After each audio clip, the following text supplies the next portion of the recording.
Assalamualaikum warahmatullahi wabarakatuh. Waalaikumsalam warahmatullahi. Alhamdulillah rabbil alamin. Wassalatu wassalamu ala asyrafil anbiya'i wal mursalin wa ala alihi wa sahbihi ajma'in. Amma ba'd. Segala puji bagi Allah yang telah memberikan kita kesehatan dan kesempatan sehingga kita semua dapat hadir pada acara yang berbahagia ini. Selawat beriring salam marilah kita sanjung sajikan kepada Nabi besar Muhammad sallallahu alaihi wasallam yang telah membawa kita dari alam jahiliyah ke alam Islamiyah, dari alam yang tidak beradab ke alam yang penuh beradab. Yang saya hormati Dewan Juri, teman-teman, serta hadirin dan hadirat yang berbahagia.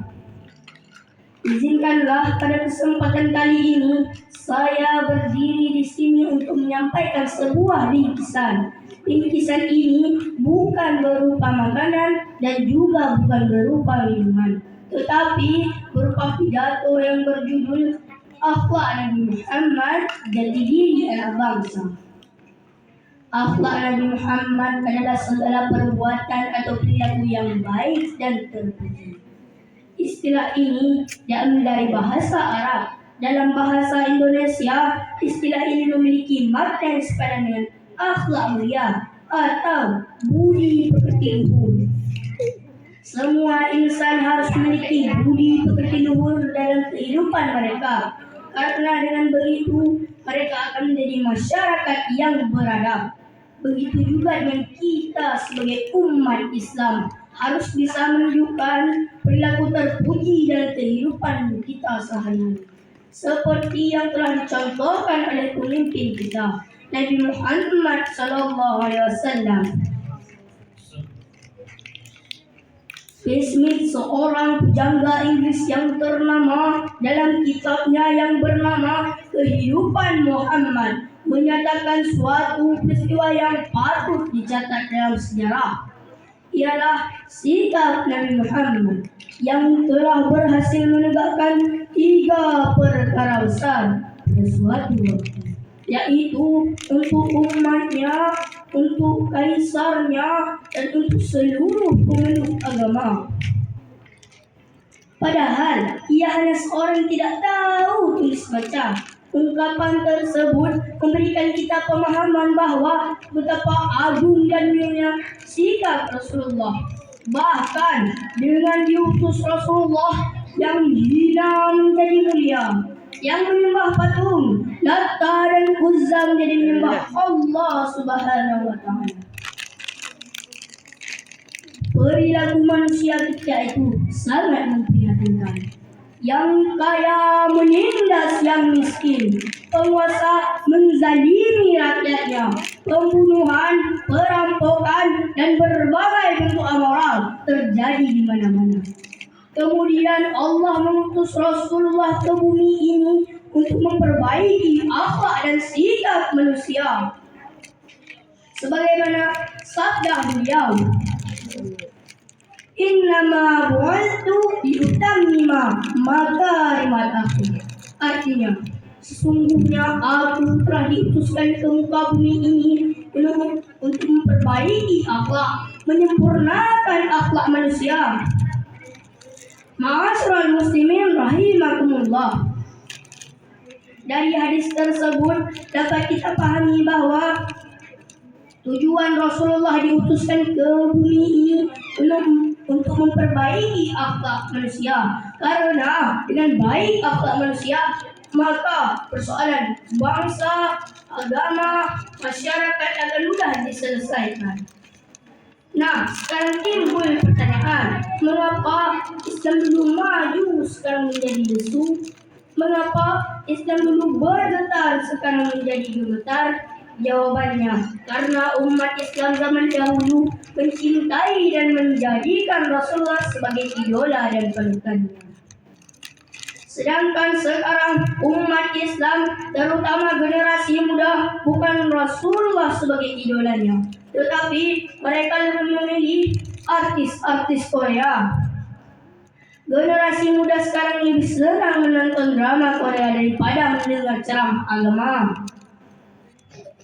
Hal ini dapat kita lihat efek dan dampak dari tontonan yang mereka tonton setiap hari menjadi tuntunan dan kebiasaan mereka dalam kehidupan sehari-hari. Namun, bila kita semua dalam kehidupan ini selalu meneladani sikap Rasulullah, tentu saja akan membawa ke arah yang lebih baik lagi. Karena Rasulullah adalah uswatun hasanah yang harus kita teladani. Firman Allah dalam Al-Quran Al-Ahzab ayat 21 yang berbunyi, Laqad kana lakum fi Rasulillahi uswatun hasanah liman kana yarjullaha wal yawmal akhir wa dzakarallaha katsiran. Artinya, sesungguhnya telah ada pada diri Rasulullah suri teladan yang baik bagimu, bagi orang yang harap rahmat Allah dan kedatangan hari kiamat, dan yang banyak mengingat Allah. Ayat di atas menjelaskan bahwa suri teladan yang baik bagi umat Islam adalah yang terdapat dalam diri Rasulullah. Keteladanan beliau mencakup segala aspek kehidupan, mulai dari dalam diri sendiri, keluarga, masyarakat, bahkan dalam hal politik dan bernegara. Terlebih lagi dalam persoalan hamba dengan Allah. Imam At-Tabrani dalam tarikhnya menuliskan tentang kepribadian Rasulullah. Selama beliau tetap sebagai Rasul, maka tidak boleh tidak. Beliau harus menjadi orang paling lembut, berlapang dada, baik budinya, baik akhlaknya, dan yang paling indah pergaulannya. Rasulullah SAW menggunakan hak-hak dirinya selama bukan hak Allah. Beliau memaafkan orang-orang yang menzaliminya, mencaci makinya, mengusirnya dari tanah airnya, bahkan yang memeranginya. Karena beliau berkata kepada mereka, pada hari penaklukan Mekah, pergilah kalian, karena kalian adalah orang-orang bebas. Begitu agung sifat dan sikap Rasulullah. Karena itu kita wajib cintai Rasulullah. Dari uraian singkat tersebut dapat kita ambil kesimpulan: 1. Rasulullah sebagai contoh yang baik bagi umat manusia. 2. Akhlak Rasulullah adalah jati diri anak bangsa. 3. Dengan baik akhlak generasi muda, maka akan berdampak positif bagi kehidupan berbangsa dan bernegara. Demikian yang dapat saya sampaikan. Terima kasih atas segala perhatian. Mohon maaf atas segala kekurangan, dan saya tutup pidato ini dengan sebuah pantun kecil. Dari Sabang Kota Medan, Tanjung Lewat, Gunung Selawah, Nabi Muhammad sebagai teladan. Surah akhirat betul syafaat.